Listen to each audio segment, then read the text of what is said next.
Thank you for joining XR Home, India's first AR/VR focused podcast. I'm your host, Eddie Avalon. Today, I'm delighted and honored to have with me Mr. David Weeks, who's the co-founder at Sunrise International and the Chief Operating Officer and Content Director at the Augmented World Expo Asia. David has led cross-border marketing and consulting projects in China for more than 250 clients in XR, higher education, and education technology. So, David, really appreciate you taking time and being part of the podcast. Will be great if you could start with a small, brief introduction and background. Yeah, no, delighted to be here, and thank you, Eddie, for having us. At AWE Asia, our conference has been hosted in the region since 2015. But in recent years, particularly beginning in 2023, we began hosting the conference in Singapore to sort of make the event a bit more of a pan-Asian XR event. So yeah, really excited to share some of the developments and sort of highlights that we saw in 2023 and what we're looking forward to in 2024. I'm sure it's going to be exciting, though we're going to miss it. But last year I was there for the 2023 AWXR Expo, and it was super awesome. So I'm sure this 2024 is going to just be much better than that. So XR, metaverse, spatial computing in Asia especially. How do you see the current state of XR industry, the spatial computing adoption in Asia, and which industry you see is seeing the highest adoption? Yeah, absolutely. So I'd say that Asia is such a large and geographically and economically diverse region of the world. I think one thing that you can kind of generalize across the continent is that in terms of the number of users, mobile AR, particularly for advertising, e-commerce, retail, and in some cases some large-scale entertainment events, have been where we've seen the largest number of users. On the other hand, most of the markets that we're seeing in South and Southeast Asia have a couple of resistance points, I'd say, in having that same sort of level of consumer interest in VR gaming. I'd say that the primary friction points are just that, the price point as well as the availability of vibrant content ecosystems. China, in many ways, is exceptional on two levels, I'd say. First, the size of its enterprise market is just huge. China is such a large manufacturing hub. The number of enterprise clients that use it for safety, maintenance, telepresence is just much higher. So China does tend to skew a bit more towards enterprise. China has also, historically been one of the sort of hubs of the sort of hardware supply chain, even if that's not for, both for completed, ready to go to market headsets, as well as for some of the components, optics, chips, waveguides, all that good stuff that go into headsets. China does have a number of sort of regulatory barriers in place, and I'd say that gaming in general is more regulated. Gaming, sort of the amount of time that under 18 users are legally allowed to spend on video games in China is capped at, I believe it's 3 hours per week. So I'd say that spatial computing is big in Asia in terms of the conversation, the zeitgeist, and sort of the hype cycle. So to summarize, I'd say your OECD member countries in Asia, Korea, Japan, Australia, New Zealand, these places have a better balance between mobile AR for B2C users, consumer gaming VR users, and enterprise users, whereas that consumer VR segment is a bit less present in China right now. So XR, you mentioned, there's quite a lot of resistance points, and that's fair enough. Globally, there are lots of these friction points, right from the price points to the accessibility and the content ecosystem, which is not there. And then you mentioned about China, it has regulatory barriers and stuff like that.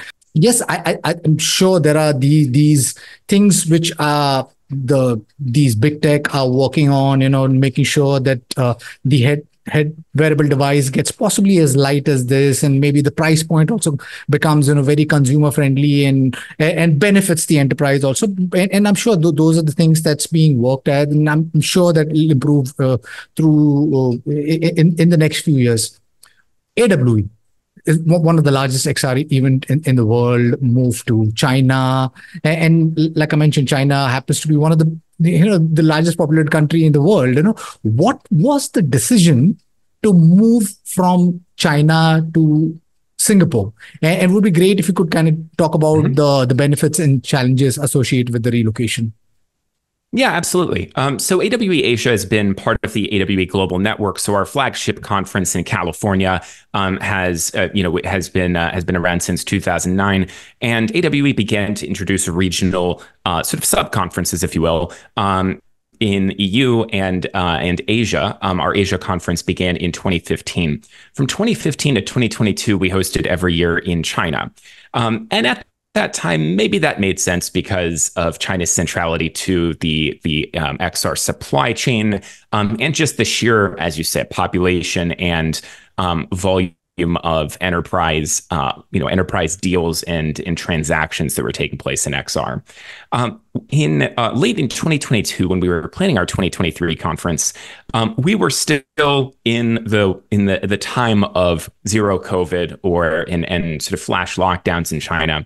So our decision to move to Singapore, at least for 2023, was in part just guided by considerations around travel and accessibility for some of our attendees. Of course, while I believe AWE Asia is, it's one of my favorite XR conferences, doing a 14-day hotel quarantine is a big ask for people. Fast forwarding to today, getting a visa to China is much simpler. Travel to China is much simpler. Of course, there's no quarantines or flash lockdowns, but that wasn't information we really knew in 2022. So a bit of this was just travel and logistics. Fast forwarding to today, though, Singapore now has visa waivers for Chinese travelers. And Singapore generally is just a bit simpler for other attendees from other areas of Asia to be able to attend. The flight time from Southeast Asia, Australia, New Zealand, India is just much shorter. So part of it was travel logistics. But when we say AWE Asia, the conference is AWE Asia, not AWE China. We value and recognize the importance of China's contributions to the region. But we did want to host the conference in a place that really felt more Pan-Asian and inclusive of the work that and the interesting work of developers and enterprises in Australia, New Zealand, South and Southeast Asia. So part of it was sort of symbolic and including more of the region. Part of it was sort of to do with travel and logistics. It's also true, though, that you're seeing a number of interesting innovations coming out of Singapore and Southeast Asia. In particular, ByteDance and the sort of the global headquarters of TikTok and many of ByteDance's initiatives are coming out of Singapore now, and there's a number of other players that are kind of entering the XR space. Particularly, it seems like we're going to be seeing headset releases in the medium term future from LG and Samsung. In addition to that, Singapore is increasingly becoming a capital hub and a sort of place where XR funding deals are sourced. It's also true that Asia, the old dynamic of American and European companies funding XR ventures in China. Increasingly, that's less sort of like the most common thread. You're seeing instead sort of intra-Asian transactions and funding. So a good example of this would be, the various levels of various fundraising rounds that have been sourced or originated in the Middle East. Saudi Arabia has been very active in funding metaverse initiatives, both bringing them to the Middle East, but also kind of taking ownership stakes in some of the biggest XR companies in the world. So, Saudi's PIF funds involvement in the most recent Magic Leap raise, participation in Buzz AR's new raise. So you are seeing sort of more intra-Asian connectivity and deals that are happening, not necessarily from, not exclusively just from North America and the EU into China, but increasingly between other Asian countries. So we also wanted to kind of bring those conversations, bring those events into our conference.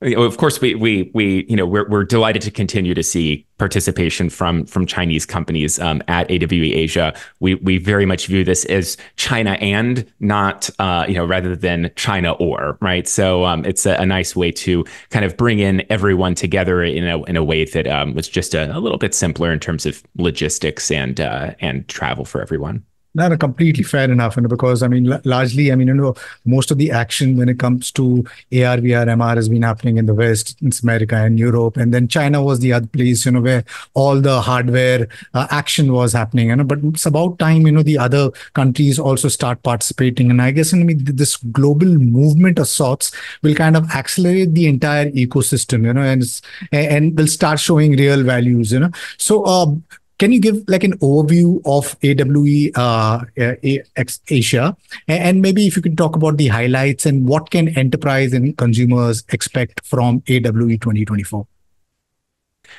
So we were really pleased with how things shook out in 2023. There was a bit more than just over 1,000 attendees, about 60 exhibitors. I think of those 60 exhibitors, about 45 of them were from outside of Singapore. So you did have a nice mix of companies from inside of Asia as well as North America and the EU. But I'd say that as highlights, substantively, I think that this was August 2023. So generative AI was still sort of, a very sort of fresh new element of the sort of popular conversation about emerging technology. So it was interesting. We had a keynote from Alvin Graylin from HTC, where among other comments he made, the sort of framing that he sort of described with around AI was that XR is an enabler. XR is sort of the next sort of way that the next way that we're going to truly experience AI native user interfaces, and that XR is basically an enabler for AI. And then the very next session was presented by someone from NVIDIA talking about how AI is the enabler for XR. So whether or not the tail wags the dog, which direction of that causality was an interesting debate or conversation. Personally, one of my favorite sessions was just really hands-on about the applications of mixed reality devices for surgical practice, which was from Dr. Gao Yujia, who is, I believe, one of the, if not the CTO, then is involved with sort of IT decisions at the National University Hospital System. I guess the other interesting feature was that we had country pavilions from South Malaysia. And I think that was something that was truly made possible by the conference being in Singapore. So, I guess more broadly, though, this was the first time, in 2023, it was the first time since 2019 that we could truly connect players in the XR space from China as well as a global audience inside of Asia. For 2020, 2021, and 2022, we hosted AWE in person, offline, in Asia, in China. But naturally, that lent itself to attendees just being either Chinese nationals or people based in China. And the only places that we could really see and meet with our colleagues in China up until 2023 was if people were willing to travel overseas and go to conferences like AWE EU or USA or CES or something like that. So it was really nice to be able to come to Asia and finally reconnect with some people that we hadn't seen face-to-face since 2019. The last feature I'll point out from AWE Asia 2023 is that we introduced an end user program. We recognize that there's oftentimes really productive conversations and partnerships between XR solution providers, but a lot of the value of going to conferences is sales and business development. So we introduced a formal program by which end users, corporate buyers of XR solutions, could attend the conference and explore the expo hall. So not just sort of a convening of the XR community, but truly, adding value for the conference as an avenue for generating new business, drumming up new ideas, and innovating new enterprise use cases. Do you see that maybe the hype of AI is somewhere like overshadowing spatial computing, metaverse? Because you also spoke about the public investment funds. I mean, investing in Magic Leap, but has that kind of slowed down compared to the early 2020s, when the excitement was really, really high? Has AI kind of like overshadowed XR? What are your thoughts on that? So I think that for XR practitioners, I think there's a number of reasons why we should be excited by AI as a new tool that's entering our toolkit and one that's getting better with time. Now, to the question of whether or not AI is overshadowing XR, certainly there is a lot of excitement in generative AI. I think the level on which you can use it for your personal productivity, the level on which it can be adopted in enterprise to save money or to increase efficiency, I think that those touch points are more obvious. However, I think that like every hype cycle, there is an excitement and then there is a sort of right sizing of expectations where people realize that that lent it as a panacea. I think that the if you compare sort of the metaverse hype of 2020 and 2021 with the Gen AI hype of today, I'm more optimistic about XR than ever, because I think that most of the challenges with XR are, first, consumer adoption. If we have better content, better titles, more fun games, more killer apps, you get over that. And it is technical, right? So we want a form factor for AR glasses that looks more like a Ray-Ban, a set of Ray-Ban, sunglasses, right? We want basically higher performance devices that are lighter in weight and that have a longer battery life. That is largely a challenge of material science and battery technology, optics, and other sort of technical dimensions, right? Processing speed, internet speeds, right? So doing more of the compute in the cloud and less, doing less compute locally. Each one of those four things, right? So basically processing speed, internet speed, optics, and battery tech. Those are all technical problems that with scientific innovation, we can overcome.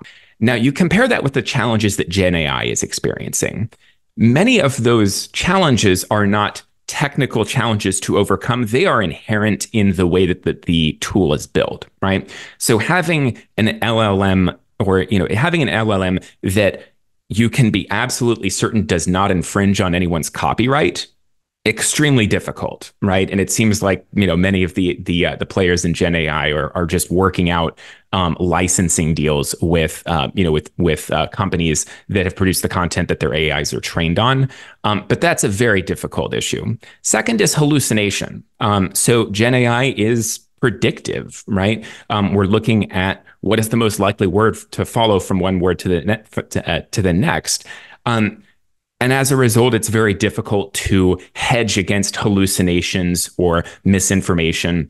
We're also kind of hitting this barrier now where AI companies are running out of human-produced data, human-produced text to actually train their AIs on. So now there's this discussion of using synthetically developed data sets. But then you kind of have that problem of, translating a translation of a translation of a translation. The quality of the output is going to decrease if you start sort of adding synthetically generated content as sort of chaff to the grain of human-generated content.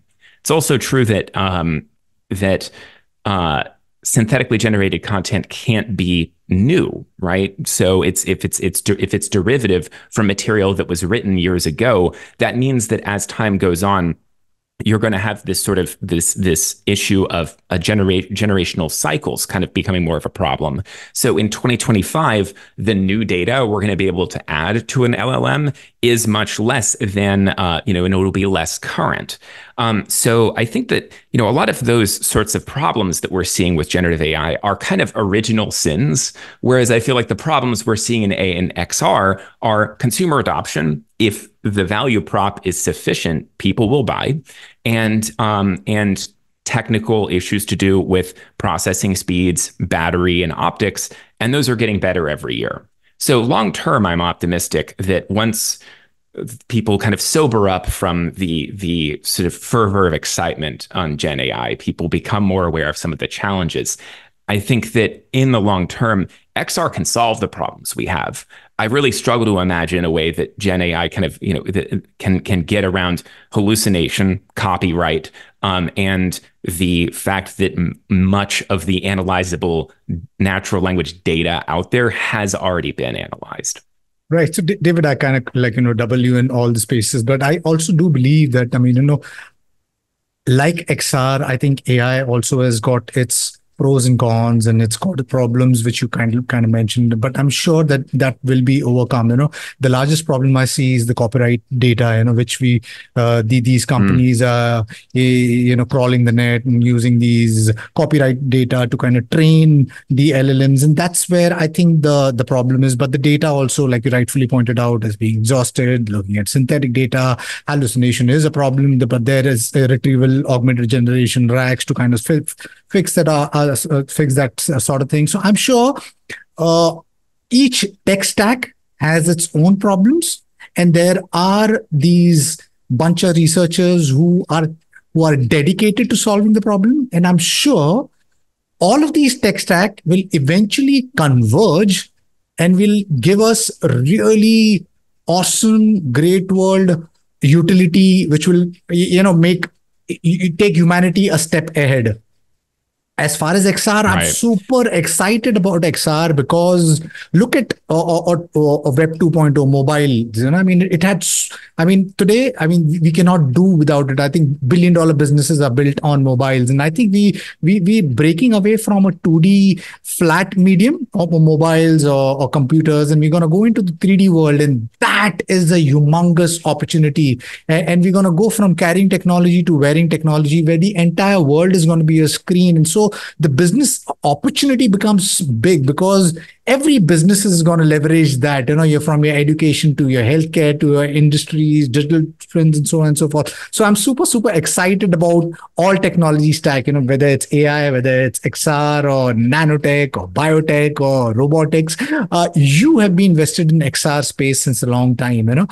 Where do you think currently the opportunity lies in the XR ecosystem? And will be great because you kind of mentioned in the course of the conversation about public investment fund, Saudi Arabia funding Magic Leap and so on and so forth. Which space country in Asia is seeing the highest XR funding, highest XR growth, highest XR businesses? Will be great if you could share your insights. Yeah. So, and I think this is a great question, Eddie. I think, as we talk about Asia as a monolith sometimes, but there's a lot of granularity that's worth going into in country by country. Right now, by overall volume, in terms of revenue and in terms of investment, China is still the biggest in Asia. That has to do with population fundamentals and the sizes of the antecedent enterprises, right? China makes a lot of stuff. There's a lot of manufacturing plants. China is very interested in improving its ability to manufacture chips. So you have very complex semiconductor physical environments where you have the need for remote collaboration, remote training, XR training. I'd say that China's level of XR use is also a bit obscured because you don't really see press releases about, or at least I wouldn't imagine that if the Chinese Air Force developed a great VR training app, I'm not sure that that would be something that we would read about in Bloomberg. Whereas when the U.S. Army buys thousands of HoloLenses and is figuring out some kind of interesting battlefield training application, that's something we read about. We see sort of tactical police and defense and Air Force sort of readouts of new XR deployments in Thailand, in Vietnam, in Singapore, and in other places where the information ecosystem is a little bit more open. So basically, I think China, by overall volume of public raises, public transactions, is the biggest. I think the fundraising rounds from XReal and Rokid were particularly interesting. Just last month, ByteDance made an investment into a chip manufacturer, which seems to square pretty directly with the Pico headsets. So, but beyond that, I'd say that public sector support and public policy support for XR in Asia is notable in a couple of countries. So Saudi is kind of, we talked a little bit about the investment activities of PIF. In Asia Pacific, you see Unlike the US, where we do not have we're pretty new to this idea of industrial policy, the CHIPS Act and sort of, directing government or private sector, investment into a particular industry. That's something that is, I'd say, is kind of news in the US. It is not news in Asia. So industrial policy has been a lever of economic policy for many years in South Korea, Japan, China. So within the metaverse, China actually has, in one of its 5-year plans, it actually has an explicit policy goal to ship 25 million XR headsets by 2026. You see that same fact pattern in South Korea. So South Korea is, introduced a couple of years ago the Digital New Deal 2.0. Basically, is a sort of a cross-sector initiative to increase, to future-proof South Korea's economy and increase employment in new and growing industries. Within that, one of the main sort of sectors that South Korea is targeting is the metaverse. So South Korea has given itself a target to incubate 220, I believe was the number, more than 200 metaverse companies that export a certain amount, a certain dollar value of sales to other countries. So there are specific sort of funds that are dedicated in South Korea to metaverse growth. The K Metaverse Pavilion goes to many global conferences, and that has significant government support. I think and we also see similar initiatives in Japan and in Thailand and a couple of other countries.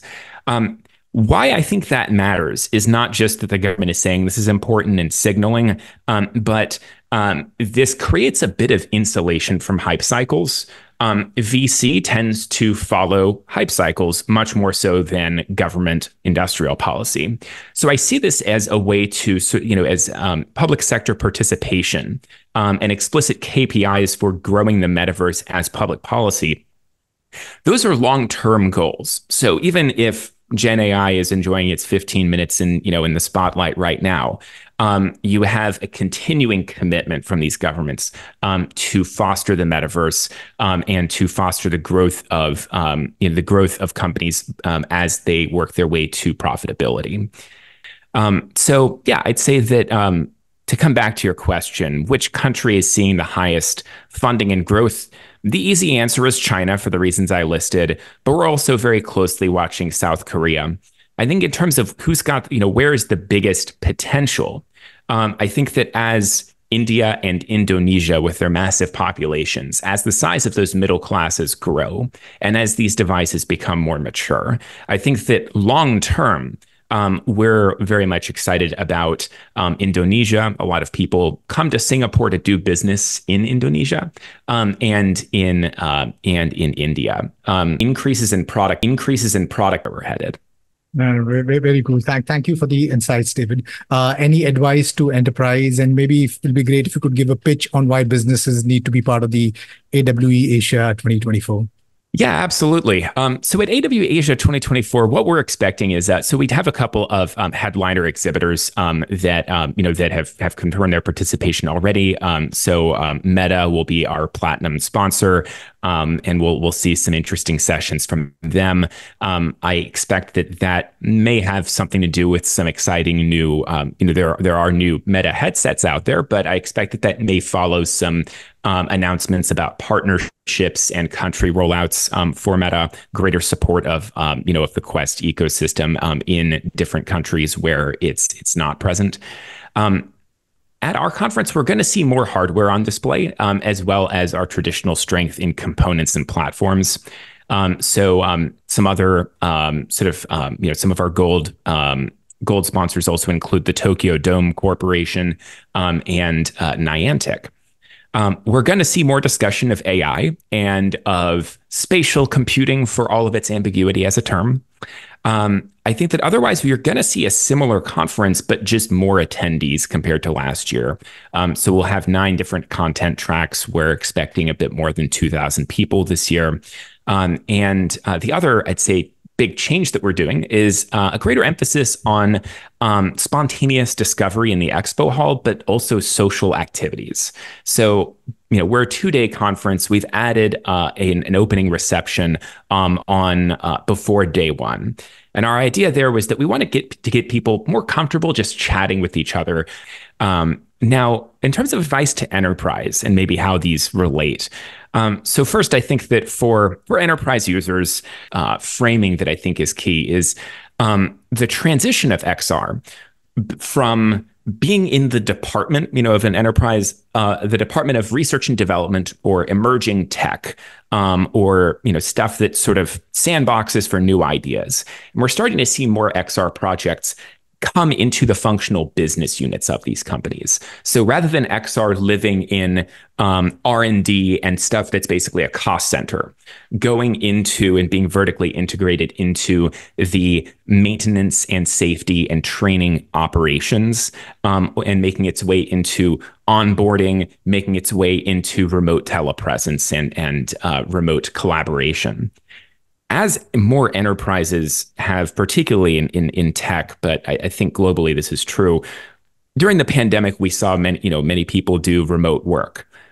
We've seen different levels of return to office in different countries, but I think that increasingly the norm, both the preference for employees and the preference on the employer side, is for hybrid work. People coming into the office Tuesday, Wednesday, Thursday, but then working remotely on Monday and Friday.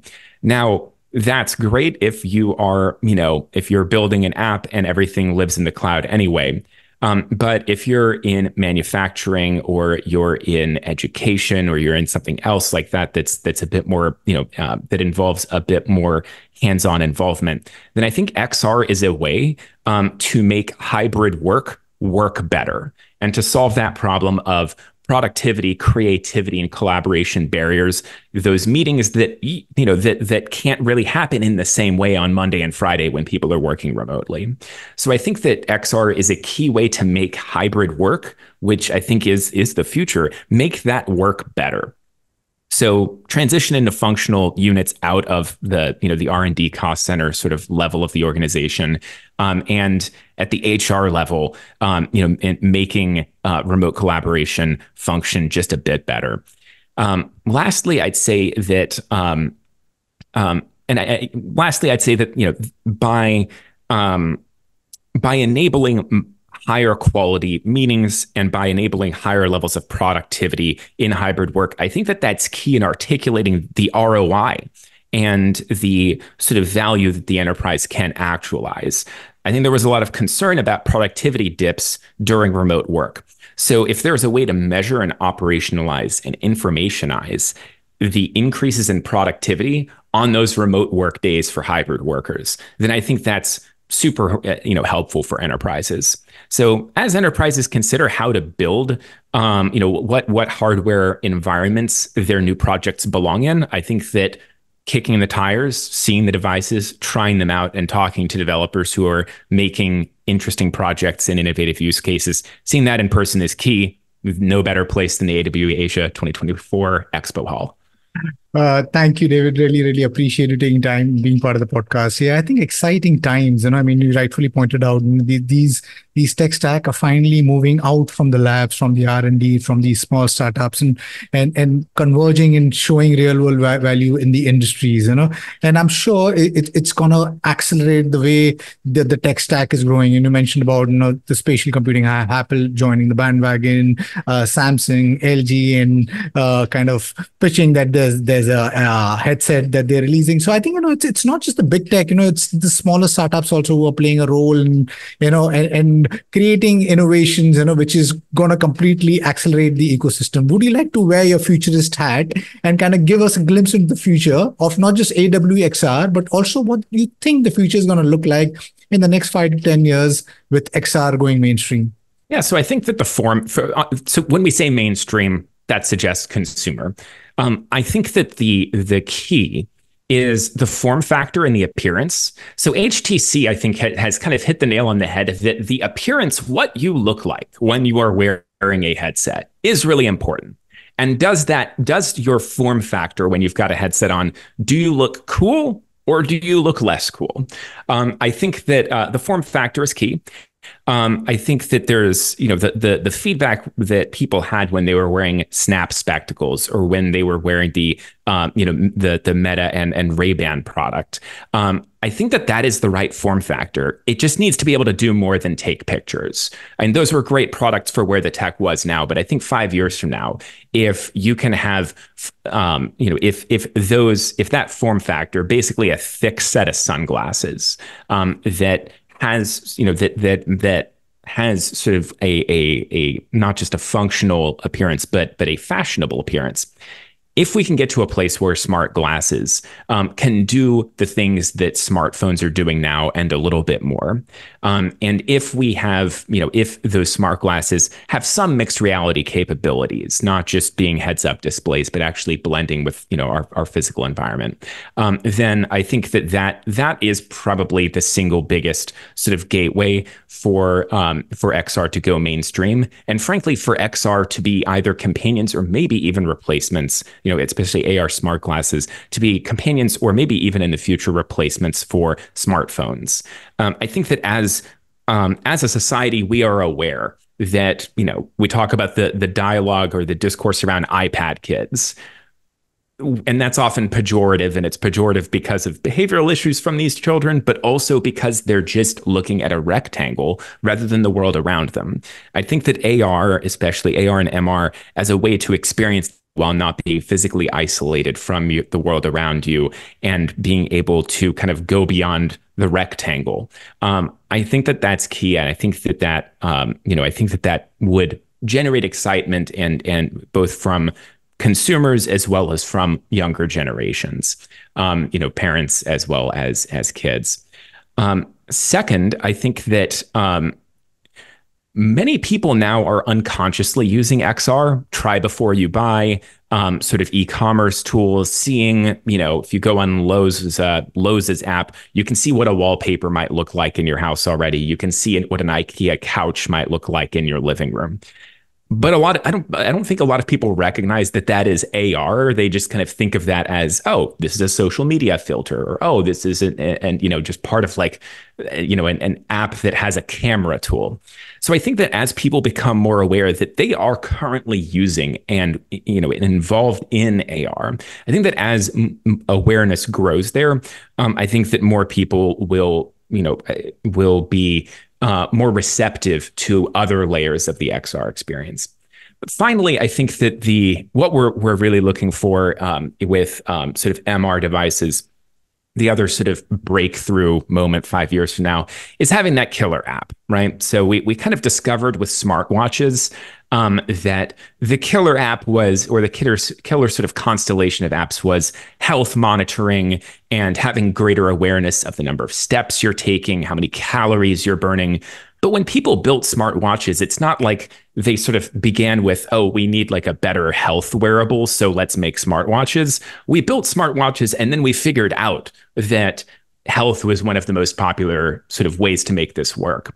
So I think that same question is going to, that same sort of level of iteration and experimentation with spatial computing devices is going to happen. So I'm excited to see what happens when you have more people with Apple Vision Pros, more people with the higher level sort of the more sophisticated Quest devices, and possibly with LG, Samsung, Xiaomi, and Oppo devices and Lenovo devices. What captures people's imagination and what really solves a problem that they're experiencing in their daily lives? So I think that we're gonna find that killer app. And whether or not that's sort of, having, being able to watch a movie without, being glued to a rectangle, or whether or not that's being able to take better pictures, or whether or not that's, something that is more sort of, productivity and office oriented. I think it kind of remains to be seen what captures people's imagination the most. But I think that we're going to basically build the best hardware that we can, and developers and consumers are going to figure out and tell us what is the killer app. And I think that we break into the mainstream when we get to that point. Right. David, really, really appreciate you taking time and being part of the podcast. Wish you and your team more power. I think Ori, Gavin, you are doing extremely a great service to the entire ecosystem, because we need these evangelists to kind of push drive the ecosystem, and because this tech, I think, is going to completely transform and upend how we do, if we work, do business, and learn and play. So more power to you. XR Home is happy to be the media partners, and to my listeners, please, I'm going to share the link, and AWXR Asia is the place to be if you want to learn about what's happening and what's cool in the world of AR, VR, MR, and XR. I'm going to leave the links behind. Please do get the tickets, and David, really appreciate you taking time being part of the podcast. And my listeners, if you like what you see in it, then please click the subscribe button. Until next time, see you guys. Bye-bye. Thank you, David. Really appreciate this. Delighted to be here. Thank you, Eddie.